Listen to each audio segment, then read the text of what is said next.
తెలంగాణ మాజీ ముఖ్యమంత్రి బీఆర్ఎస్ అధినేత కేసీఆర్ బీజేపీకి భయపడుతున్నారా లేక ప్రధానమంత్రి నరేంద్ర మోదీకి భయపడుతున్నారా అని సిపిఐఎం రాష్ట్ర కార్యదర్శి జాన్ వెస్లీ ప్రశ్నించారు. కమ్యూనిస్టులు కాంగ్రెస్ పార్టీకి తొత్తులుగా మారారన్న కేసీఆర్ వ్యాఖ్యలను ఆయన ఖండించారు. కమ్యూనిస్టులను విమర్శించే నైతిక హక్కు కేసీఆర్ కు లేదని జాన్ వెస్లీ అన్నారు. గత ఎన్నికల్లో బీజేపీకి లాభం చేకూర్చేలా కేసీఆర్ వ్యవహరించారని ఆరోపించారు. బీజేపీ పట్ల బీఆర్ఎస్ వైఖరి ఏంటో చెప్పాలని ప్రశ్నించారు జాన్ వెస్లీ. కమ్యూనిస్టులపై కేసీఆర్ చేసిన వ్యాఖ్యలను సిపిఐ తెలంగాణ రాష్ట్ర కార్యదర్శి ఎమ్మెల్యే కూనంనేని సాంబశివరావు ఖండించారు.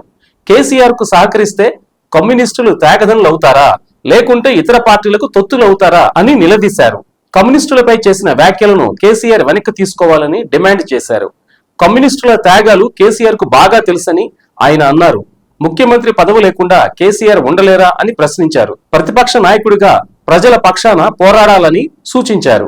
కమ్యూనిస్టుల అజెండాను తీసుకుంటామని చెప్పి మోసం చేసిన చరిత్ర కేసీఆర్దని ఎమ్మెల్యే కూనంనేని సాంబశివరావు అన్నారు.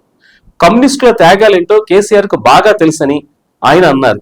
ఓడిపోగానే ఫామ్ హౌస్ కు పరిమితం కావడం కాదని, ప్రతిపక్ష నాయకుడిగా కేసీఆర్ ప్రజల మధ్యలో ఉండాలని హితవు పలికారు.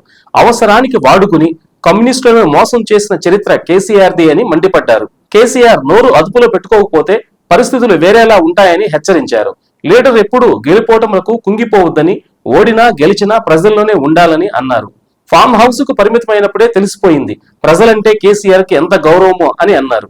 లిక్కర్ కుంభకోణంలో కవిత జైలుకు పోయిన నాటి నుంచి బీజేపీని చూసి కేసీఆర్ భయపడుతున్నట్టుగా కనిపిస్తుందని సిపిఐ తెలంగాణ రాష్ట్ర కార్యదర్శి ఎమ్మెల్యే కూనంనేని సాంబశివరావు అన్నారు.